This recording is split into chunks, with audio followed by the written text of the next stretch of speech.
Hello. I'm Matthew Wiggins. I'm the CEO of MojiWorks. Originally, I didn't have a title for this presentation, but when I was invited to come and talk about this, and they put this placeholder title in, I spent about half a day trying to think of something that would be more interesting. And in the end, I thought, actually, this kind of gets at exactly why we're involved with messaging. So I'm going to talk you through a little bit about our backgrounds and how that pertains to why we think that social is the core of what messaging is about. Talk you through a couple of case studies, not of our own games, actually of a couple of games that are done by other companies, who I think you're going to find pretty interesting. And I'll make sure we leave some time at the end for any questions you might have. I'll also be around this afternoon. You feel free to ask me anything about social design for this stuff, but also any numbers or anything, because I'm quite happy to share. Okay, so a little bit about me first of all. So I've been in the game industry for a really long time. Started back at Lionhead, which was a fairly large UK developer that came out of Bullfrog. So working on things like Black and White and Fable and those sorts of games. So those, 4 years, 100 people, that type of stuff. And then back in 2007, went to work on Second Life because I was interested in multiplayer and social. And that was at the time when it was a toss-up between Second Life or Facebook about what would be the major social media platform. We're still waiting to see how that turns out. Then early on the App Store, started another company completely focused on mobile. We partnered with NG Moco, had some early success on the App Store in the US, and I sold that to Zynga, ran Zynga UK, and then did IPOs and all that sort of thing. The reason I reference this stuff is because each one of these has been really about a big platform change that was happening to the game industry at the time. Back at Lionhead, that was kind of the tail end of PC and PlayStation 2. So that was bringing in like a whole new audience to games that weren't there before. With Second Life, it was about the rise of social. Obviously with Wonderland and with Zynga, that was about the platforms and mobile. And I think that a similar sort of thing is happening now around messaging. MojiWorks, so we were founded in November 2016, so we're not that old. Again, we're based over in the UK in Guildford. We've had just over $2.5 million in VC funding from a few good VCs, including Lifeline here in Helsinki. And the reason why they've invested in us is because we have a relatively unique view on both the scale of messaging and what it's going to take to, hopefully be the supercell of messaging, which is what we're trying to do. The company is structured in a relatively unusual way as well. We have game teams, we also have an insights team, and we have a shared technology team. So the game, and also I should say that all the people in the company are actually involved with multiple teams. So as well as doing development within the sort of small cross-discipline teams, the insights team is one of our core things, which is a combination of marketing, data science, user testing, and other kinds of research. And then Mojitech is the group that's building up sort of an internally shared technology platform on top of open source HTML5 tech. We started on iMessage because really the whole idea and genesis of the company came about because of iMessage and iOS 10 and Apple introducing a store to it. And at that moment we thought, well, this could be the next big platform shift, and platform shifts are a really good time for startups. And as probably all of you know, mature parts of the industry are generally not a good time for startups or not a good place for startups. So we felt that there was maybe something really interesting happening around messaging, kicking off with iMessage in the West, but obviously really coming off the back of WeChat in the East. And so the question was, why would we want to develop something on messaging over and above any of the obvious business reasons? And really that's what I'm going to talk about. We currently have 4 games in various launch stages on instant games, as well as the kind of legacy stuff that we have on iMessage. I think we've still got one of the sort of top 3 games on iMessage, but we're really not focused on native. We're focused on HTML5. And obviously that means instant games and other platforms as time goes on. So our mission is to make the experience to define messaging as a games platform. And so the question is, what are those? And I think it's maybe slightly in contrast to the name of this track. Just want to be clear that messaging doesn't mean hyper-casual, and hyper-casual doesn't mean messaging. There's absolutely no reason why you can't have hyper-casual games on a messaging platform, but they're not exactly the same thing. But there's plenty to learn from both in terms of sort of cross-pollination. So, when people think about messaging, I think they tend to start thinking about it, certainly from a business point of view, in this sort of order. First of all, they think about the market size. So the fact you've got 1.3 billion on monthly actives on Facebook, you've got a similar number on WhatsApp, WeChat has 1 billion users. All of those numbers sound great, and so people think, what an awesome platform this is going to be. They also then think about discovery, because people are terrified of the fact there's a couple of million games on the App Store, and they're looking for ways that they can get their games discovered. And they like the sound of there being no install because it's all web-based and it should be basically instant.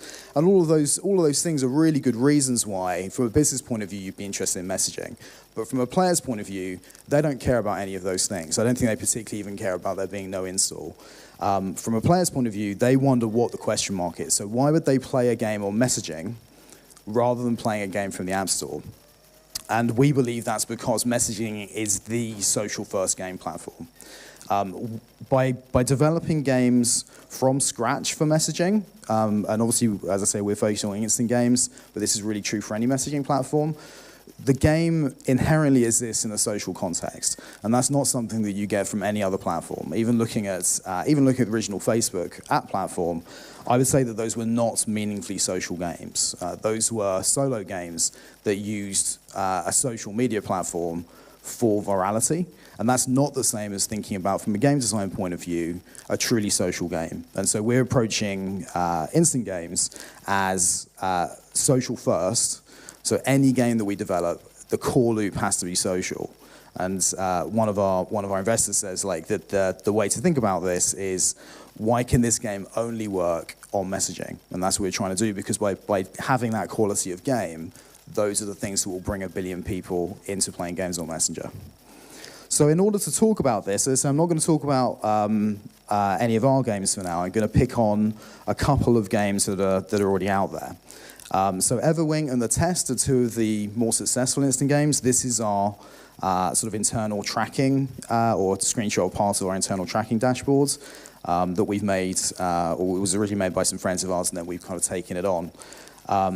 All of this information, incidentally, is basically open and out there, and it's very interesting for anyone looking into instant games. If you want to talk to me about this stuff, just go ahead afterwards. So Everwing and The Test, let's dissect those a little bit more to see the different approaches to social. So Everwing, you probably already know about this if you've been paying attention to instant games. Made by Blackstorm or Game Closure, they changed their name last year. Launched alongside instant games in the back end of 2016. It's a casual shoe smart. And overall, it's been the most successful instant game so far. So thinking about the social loops in this, Everwing is what we term a soft social game. It doesn't require you to play with friends. You start with a solo experience, and then you bring in group play to it in an optional way. It's played in groups. It tends not to be played so much in pairs, so you tend to share into both Facebook groups and also Messenger groups. It's cooperative and competitive. It has low personality influence, by which we mean if I play with someone else in this game, I'm not particularly aware of any likes or dislikes of what they do. I don't really care about them as a person. I'm really using them as a scoring mechanism. It uses the notification systems of Messenger really just for score notifications. So they're not particularly rich, but they're more informational. And so the risk with this kind of social gameplay is that it kind of lacks meaning. You could play this game really on any platform. The social aspects of it do not really enhance the relationship that you and I are already having within the messaging context. When we think about messaging, we think about conversations, and we think about that happening between close friends, family, people who actually want to converse with each other, and so that implies the opportunity to do something more interesting. And so then the other game, The Test, which is made by Lowton, which Bob already mentioned earlier. So that launched last year, and it's a very, very light party quiz game, really just a sort of a question and answers game. It similarly has done, as you saw from the dashboard, pretty well. So we think about The Test in a slightly different way. It's what we term hard social. So in order to play this game, you have to play it with other people. You're really not going to get any value from playing this on your own. It's played really only in pairs. It can be shared into groups, but the actual loop is between two people. It's very lightly cooperative.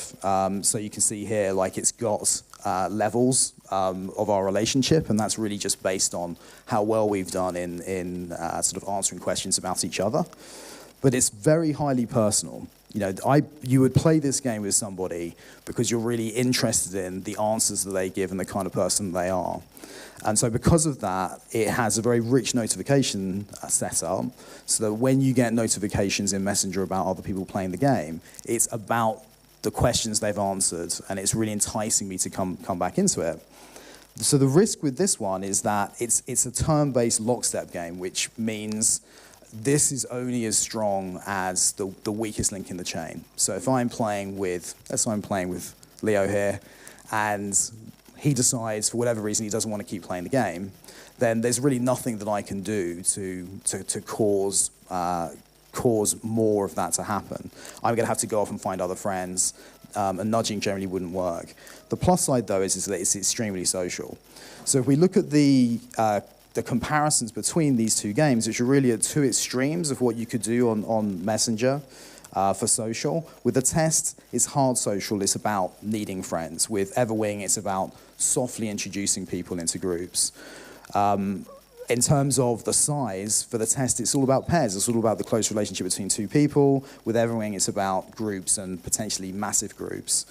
Leading on from that, with Everwing, that slight sort of disconnect from the individuals means that it's kind of a low personal game. I don't get a lot of information or value out of these specific other people I'm playing with, whereas the test, it's really strongly about that relationship.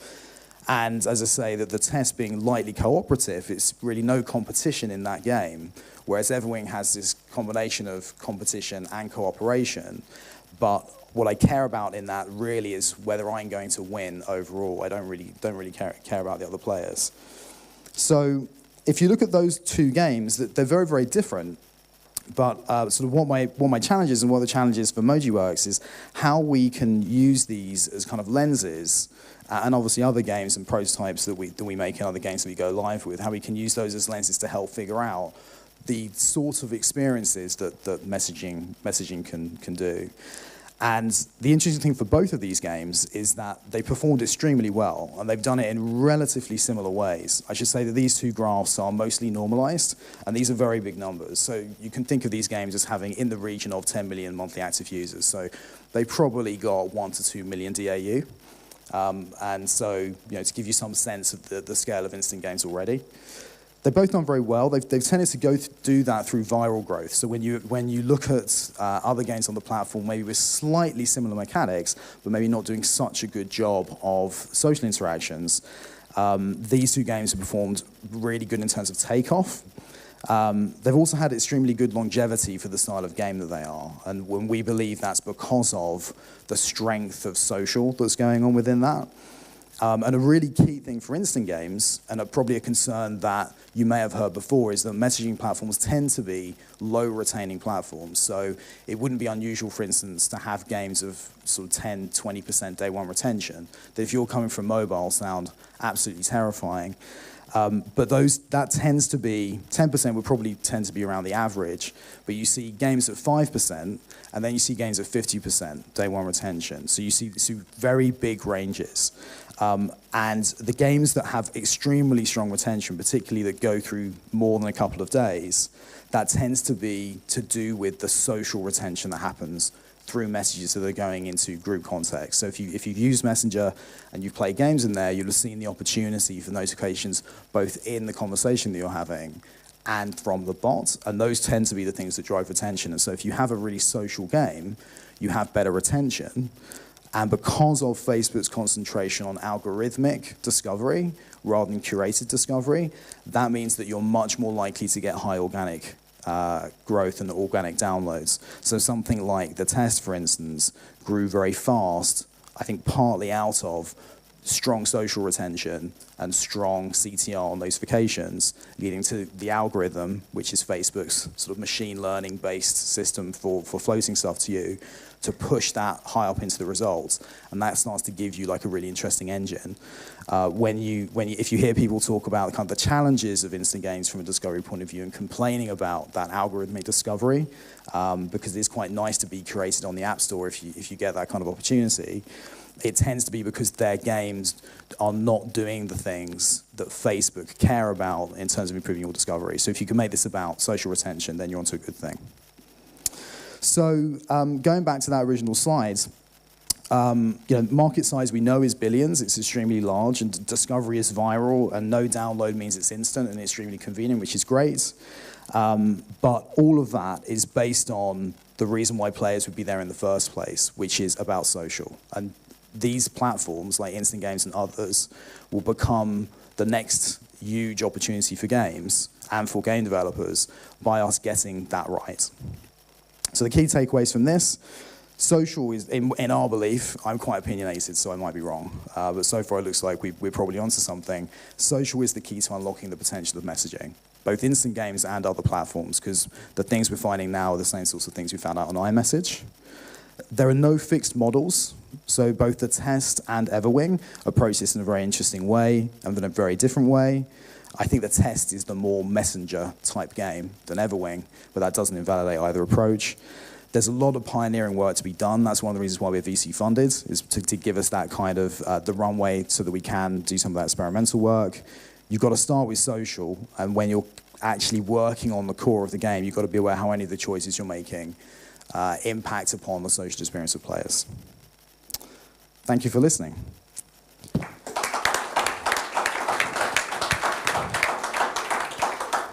Great, thank you. Matthew, that was fantastic. We've got a couple of minutes, I think, so if anyone has any questions for Matthew there about instant messaging games, social games, and MojiWorks, then let us know. We'll hand you a mic. Yeah, there's one at the back over there. I think Maria's on her way round.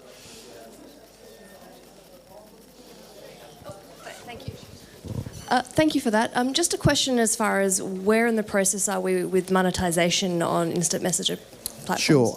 So ad-based monetization on all platforms, which works pretty much the same as you would expect ad monetization to work on mobile. And then in-app purchase is on Android and web, and there's a 70-30 split now. And that actually, like, people worry about the fact it's not on iOS. I don't think I think it's unlikely it's going to be. But an interesting thing with this is that Android is by far the majority of the instant games users. So in the region of 60-65% of users are on Android. So you're looking at a minority on iOS, so that means it's not so important to get IP there. Also, I suggest for the kind of users who are here, and the fact that you're going for a really mainstream audience, you're going for a sort of very large volume, which is a bit what Janos was talking about earlier, it implies that ad-based monetization is a good way to go. And so we're mostly focused on that, which also means that we can make that work a lot better with social and social between friends than we could do if we were really focusing on IP, because it's very hard to get like two whales playing together. I'd much prefer to have a much larger number of the audience monetizing to a smaller degree and enabling them to play together. Does that answer your question? Yeah, and I guess as far as the success that you've seen with ads so far, and I imagine, thank you, the way that you would work adds into that experience as opposed to maybe in like the normal rewarded ad scenario you'd have in a mobile game specifically. Yeah, I mean, you do it. You can use banner ads or interstitials or rewarded video. I definitely always want to use rewarded video. You know, anything that interrupts the experience, especially when you're looking for like high session count and relatively low time in a session, most likely, implies that you don't want to be just forcing them into watching ads. It's much better to incentivize. Great, thank you. Some more questions, perhaps? Oh, there's one over there, another. Thank you. How do you measure social impact? It's quite hard. It depends on the game. So obviously there's K, and looking at number of invites sent, CTR on invites, how many what we call responders come in versus how many pioneers. Pioneers being the kind of organic initially solo players. But then when you get down into the game design itself, you might come up with slightly different metrics to measure that. So for instance, if I was measuring the test, I'd be thinking about kind of the loop between me and you and then back to me again. If the game can if we can end up with a metric that represents us actually playing in that active way together, then that's a good measurement of it. For something like Everwing, you would probably measure that something around like retained group. So for instance, within our group, if one of us plays every day for a week, then you consider that to probably be D7 retention. It doesn't necessarily need to be both of us every day. So I'd be looking at those sorts of measures. We're doing quite a lot of work on modeling group behavior and how you can measure those things to give you an indication of engagement there. But it tends to be that, is that you don't actually need everyone in a social context to play all the time. You could have someone who's super engaged and someone else who's less engaged, but what you care about is the overall engagement of the group. Does that answer your question? Yeah, I think it kind of does. And maybe an additional question would be, okay, but how do you boil it down to a number that you can actually understand?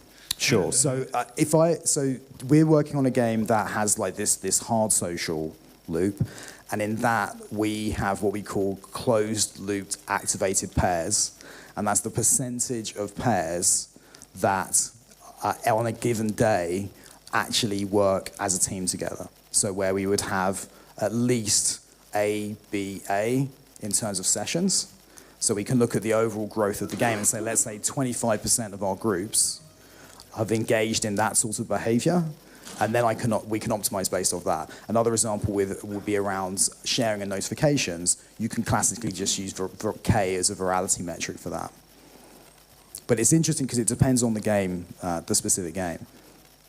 Yeah, obviously the loop looks different with each and every game, so exactly. You have to find your way in that. Yeah. So the first thing we do in a soft launch, apart from like stability testing, is we figure out what the best way of measuring that for real is going to be, because it can be different.